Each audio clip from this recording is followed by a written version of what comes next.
All right, so everybody give it up to Desiree. Give it up for Desiree. All right, so Desiree hit me up and let me know that she wanted to be gifted an Igbo name.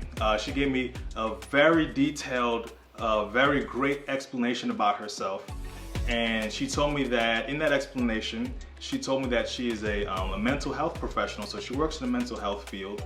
And she described herself as a conduit for blessings, right?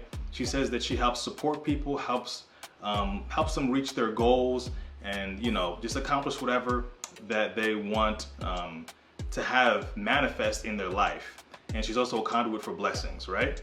So I thought of the perfect Igbo name for her. Ngozi. Come on, say that with me. Ngozi. Good. All right, so you ready to translate that?